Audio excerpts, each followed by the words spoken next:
Hey everyone! So today I'm going to be showing a demonstration on how to properly explain basics as well as background and a sequencing of how to actually do something. And I decided to focus this video on something that I really care about, which is color guard.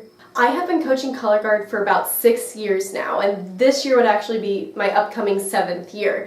I actually got started in color guard when I was a sophomore in high school because of, one, my band director, which was an inspiration for me even becoming a teacher, as well as my sister, Miss Crystal, that you guys know. She actually did this her freshman year, and I thought this is so cool. When I went and watched her, I wanted to be a part of this. And so I was able to finally join my sophomore year, and I was able to successfully do that all the way through high school. Took a break in the next fall, and then I was finally able to start coaching. Color guard is a sport, but a lot of people are unfamiliar with it. There are some schools that do not have it, and it could just be because the school is small or just because it's not really the school's main thing. But basically, color guard is a unique sport because it combines physicality, like you have to have this self-discipline and you need to physically practice. But it also adds musical elements as well as theater and drama, which are things that I really enjoy. So when I found out this sport actually exists, it combined everything that I really enjoyed, and that's why I love it so much. Basically, you'll have a marching band, and they will typically come out during a halftime show for a football game, and then they will present using either musical elements with marching, and then they're typically surrounded around a theme. And what they do is that they play, and they're meant to convey a tone to the audience to capture their attention.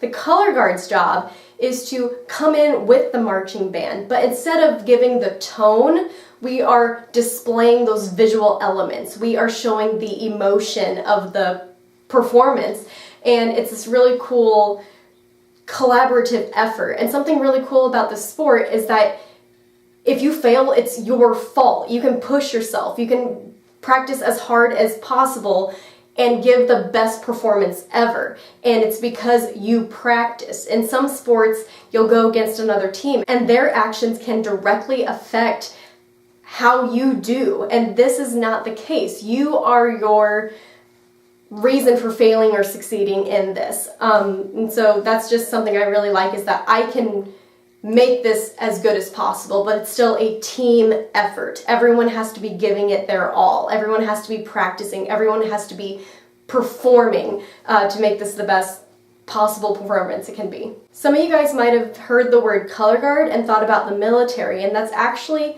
what is the origin of this sport. There is the color guard that is in the military, which presents the colors or the flags, and is a very well-respected position. Back when we had wartime, where we didn't really have good direct lines of communication, you would have the color guard in specific positions, and their job was not only to provide motivation for people who were dealing with the screaming and the gunshots, people who are wounded, people who are bleeding. That can be very confusing, and you can lose your perspective on where you are. Color guard also provided that visual to say, where's my regiment? I'm supposed to be here, or I'm supposed to be going somewhere. And so just how the military color guard in those origins provided that visual, that is what the color guard for the sport today is as well. It is the visuals of a marching band performance.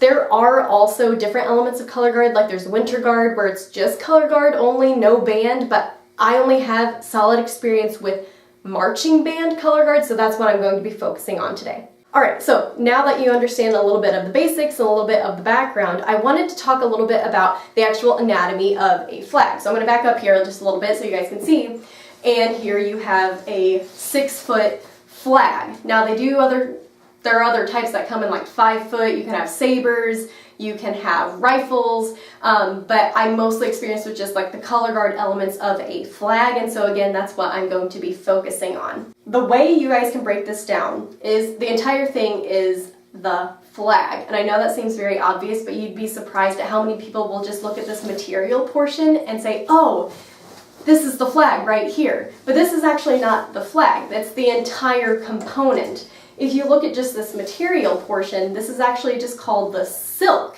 It's a very important part of the flag, and this is what gives the visual, but this is called the silk. Taking a look right here, obviously we have what is called the pole, definitely used to maneuver to make the silk present whatever it is you're trying to make it look like.